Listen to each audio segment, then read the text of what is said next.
Welcome. My guest for today is Jaco Oosthuizen, co-founder and MD of YuLife South Africa. I'm talking to Jaco about YuLife, how things are going since its launch in SA a year ago, and just some interesting things they've picked up in the EV space. Jaco, it's good to see you, and I'm looking forward to our chat. Rianet, thank you very much for your time. So, Jaco, let's set the scene for those not familiar with YuLife. Who are you and what is your core business? Yeah, thanks, Rianet. So YuLife is a insurtech that started in the UK, and I think we need to go back to its history a bit. I was in the venture capital fund business before this, and so I had set up a venture capital fund for a large insurance company in the UK, and then came across the YuLife guys, and I loved the concept so much that I decided to join them in 2017. So lived in the UK there. Our head office is in London.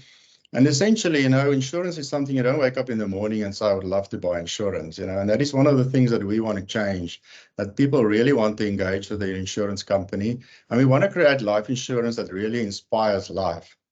So what we've done is we've combined three concepts. So the one is insurance, where we look after your insurance needs, and particularly in the group risk space.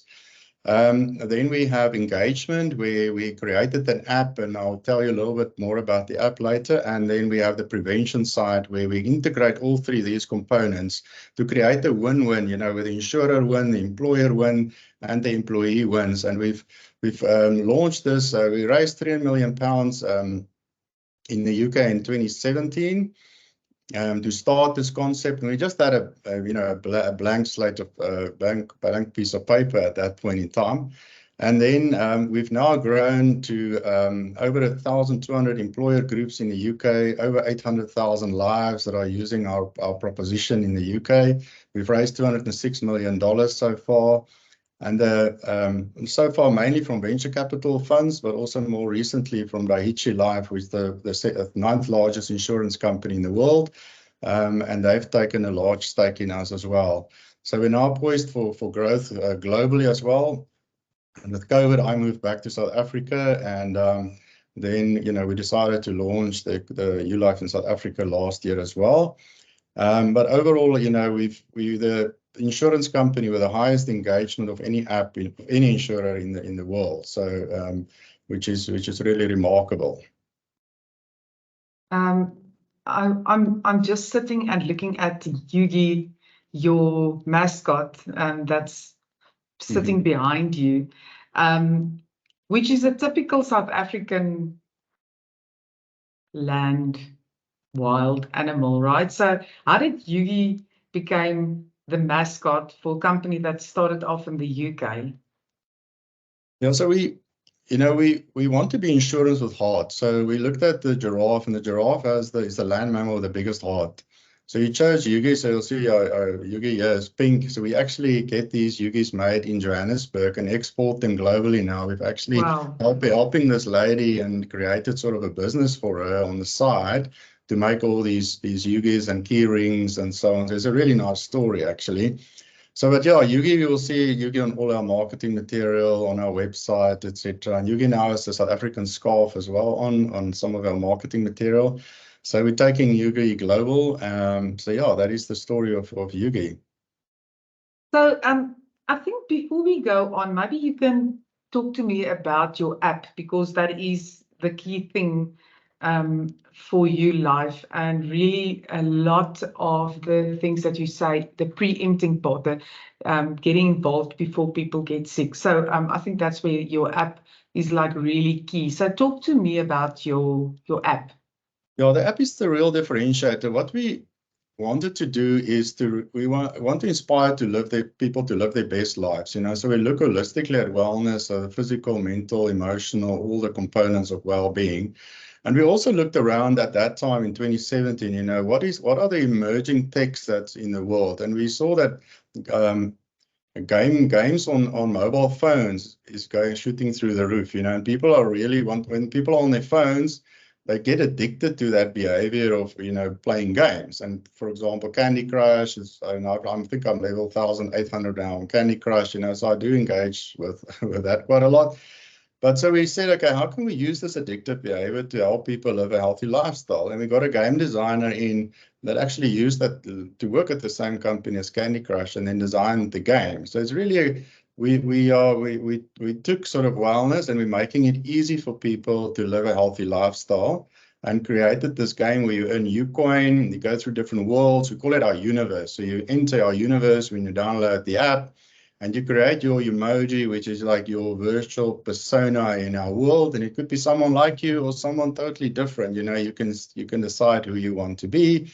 And then also we've gamified the insurance products. And normally when you buy group protection, you don't know what insurance products you have. So in our use screen where your emoji is, you can see your insurance products. You can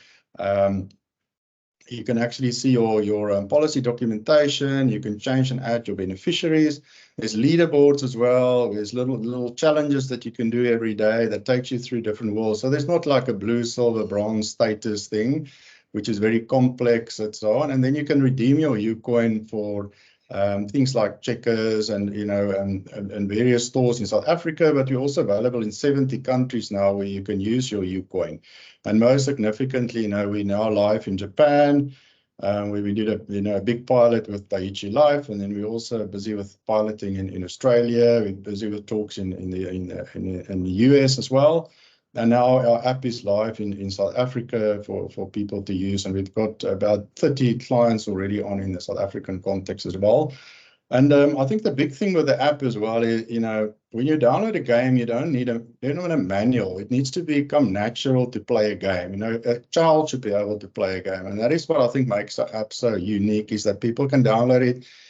You don't need a manual, you just do it. You don't have to redo your points every year and do your reassessments, etc. We just make it as easy as possible for people to actually enjoy it and create a joyful experience. I think for us, it's about creating joy when using the app and then helping employees and employers to address this well-being crisis that people have, because I think particularly with COVID, it was highlighted that mental health is a big issue in employer groups. And I think, and also wellness is not something that it's very fragmented in employer groups. And I think what our app does is it consolidates all your wellness initiatives in one place, so give you an holistic view on wellness, which makes it also easier to measure your return on investment, because that's always a question that the CFO specifically asks, what is the return on investment on my wellness initiatives? And as long as it's fragmented, then you can't really measure that return on investment, So I think for us, we now see 181% return on investments. That's from independent parties on the cost of the app, So that is, in short, our app, which is highly engaging. We get also almost 50% of people using the app daily, which is similar to social media apps, So I think for an insurance company, we really want to come in and make a difference in people's lives. And it's not just about the insurance, it's making adding value on a day-to-day basis. I love the app and the whole idea around it. And although you compare it with like a game and it's easy to use, I'm still keen to hear how many people, you did mention the number, but how quickly do people sort of get into the swing of things with this app? Is it still immediate? Does it take them a while to warm up? Yeah, it's and no, it's the very, levels very also easy. in terms of the level of employers, what do you see? Is there a differentiator from the higher skilled to the lower skilled workers? It is after all an EB offering, so you have a whole range of people in a company.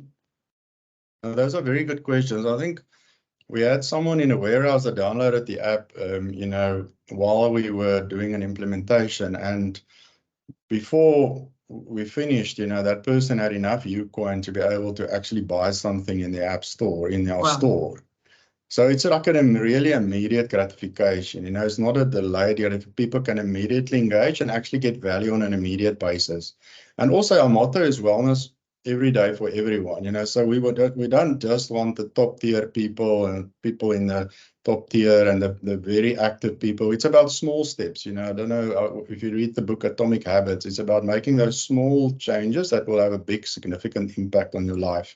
So that is how our app was designed, is to use that gaming techniques, that drives people to that addictive behavior to help them make an improvement in their wellness. So for us, it's really about making it as easy as possible. Wellness every day for everyone. So whether you're the CEO or whatever level you are in, we try and make the app accessible, that it's not just the top people, and also that everyone in an employer group can participate and on an equal basis. Right. So can you share some of the developments at YuLife since its launch in South Africa 1 year ago? Yeah, it's now almost 1 year. I almost can't believe it. We got better traction than expected. I think there's some people still testing us, and we've got also a very slick new administration system, I think, with no legacy. So that makes it quite nice as well, that we come in with a fresh point of view, and we also find that we're extremely price competitive in the market as well. So we got amazing partners in the likes of Gartrisk and Munich Re and RGA that came to the party to help us enter the market. And we also find, there's obviously, your very traditional people, and then you get your early adopters. So there's a lot of brokers out there that really are early adopters now. But then also we're now starting to see that all the large corporate brokers are also starting to support us. So lots of quotes coming in, lots of interest. I think the big thing still is people are still very price sensitive. So we find specifically on, approved schemes, where money would rather go into a pension fund. But I also think we need to think a bit more holistically about the holistic savings as well that you bring for all the employees, by introducing our app, and the value that it can have to have this high engagement. And you actually, in some cases, we find in the UK that we actually have a very positive impact on the culture of a company as well, which anyway drive share price and productivity. So I think when you start to think about overall productivity and wellness of employees, and not just in isolation about the cost saving of 50 Rand on a pension fund, then I think that is the type of direction people should start to think about, holistically about the overall wellness and financial wellness of the company, but also the employees. So I think people are moving towards that. I think people are slowly moving away from wellness being a tick box exercise, like, okay, I have my EAP program, I'm done, I've got my 3 wellness days for the year or weeks for the year, towards actually integrating wellness as a value driver for companies. And I think those companies that are thinking like that are the early adopters, where well-being of their staff, and staff being the most important asset that they have, is part of the business philosophy. And I think, there are a lot of early adopters in South Africa that follows that philosophy. So I think in essence, we want to move away from group risk or insurance being just a commodity, but be to something that drives value inside the company and show real value and return on investment. So yeah, and I think we are seeing that happening. There's obviously still a lot of economic pressure on cost as well. Is a big factor. And the cost of the app, but we still find even the cost of the app with insurance package together is extremely good value proposition in the South African market. I have a question that I've said I'm going to ask you, but I want to adapt it slightly. Did you receive the response that you were hoping for since the launch? And in the same breath, how does it compare to the reception that you received in other countries? Maybe you can answer that all in one. Yeah, I think there's been a fantastic response. So people are extremely positive, but it's sometimes when it comes down to cost, and then also people are very comfortable sometimes with their existing insurance company. Although we bring actually a much better new system at service, etc., to the market. So I think people need to understand that tech companies can actually improve overall service. So we find in employee benefit space, service is a big issue. Underwriting is one of the things that really takes long in the group risk space. So we've streamlined that process and making it a lot easier for people to do underwriting. And actually, also to track underwriting and where it is in the process. And then our claims process is also, very system driven as well. And our reconciliations, because that's always a big issue, as a recon, employee movements and invoices and stuff. And we're just making that process a lot slicker. So I think we've now proved that we've landed well here. We've got overwhelming response. We've got a very high conversion rates on the quotes that we are getting at the moment. And particularly we find in the UK that if a broker takes us in with the client, we get an 80% conversion rate.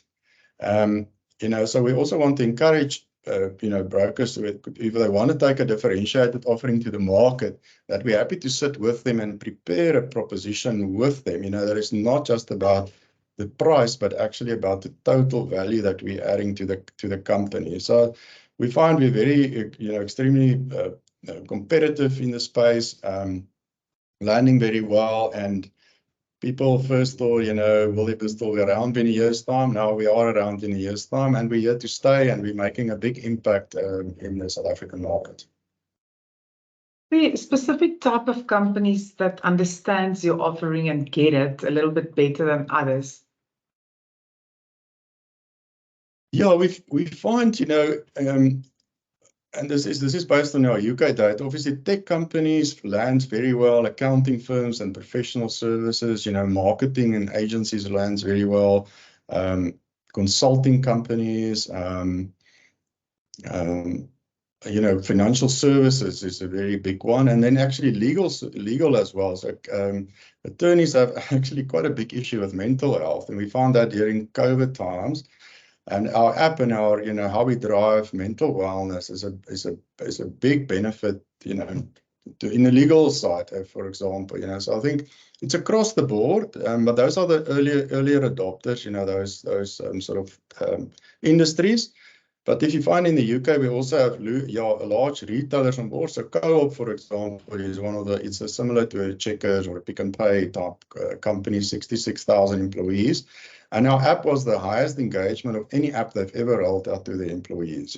So it is, so it lands in that market as well, which is more retail, blue collar workers. So we try to have benefits for all levels of income as well.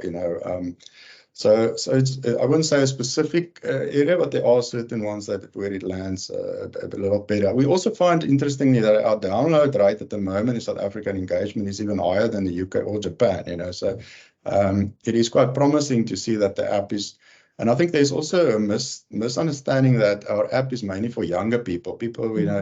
And we see actually our highest usage is in all the 55 plus people.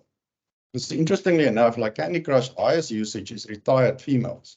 So you shouldn't think that it's just the younger people that will adopt this. It is used across the board. I think there is a misperception about a lot of those things in the tech space. These young people think us, the older people, don't get it always. So yeah, that's good to hear that. Looking back at the last year, Jaco, is there any one thing that you can say that you were really proud of, or that was a highlight for you as a company? Just one thing, randomly. Sure. That is difficult to say one thing. I think we've done extremely well within a record time to actually put up a cell captive in a record time in South Africa, and we are bringing 6 insurance products to the market in a very short space of time. I think like our critical illness product, which was a new product we launched, it took us 6 weeks from start to finish to get the product into the market. So I think that is really, like, we've got an incredible team with a lot of experience. So people also say, do you have experience? We have a huge amount of experience in our team that's coming through. So yeah, I'm just proud that we have landed here. Proud to be back in South Africa, here in Sea Point, overlooking the sea at the moment, and it's wonderful to know that our proposition is making a difference in South Africans' lives as well. Lastly, a message to the FAnews audience, who is obviously the advisors, brokers, guys you deal with. Yeah, I mean, we're getting a very good response so far, on our proposition, and I think I want to encourage you to help us create a win-win. And this employee benefit space, there hasn't been real disruption or changes in a very long time. So what our proposition does is to move the conversation away from price to value, and that also gives you the opportunity to go, back to existing clients, but also to open up doors into new clients. And so far, most of our clients we got in South Africa are new clients, new to the group risk space, and they're finding something new and interesting. So I think for us, you can use us in two ways. One is go back with a fresh proposition to your existing clients, but also open the doors to new clients, that really cares for their employees and want to create a value proposition that really makes a difference and also is available to everyone and not just for a select amount of people. Thanks, Jaco. It was great catching up. Always good to hear positive stories, and welcome back to South Africa. It was good to catch up. This is Rianet Whitehead, FAnews Editor, signing off.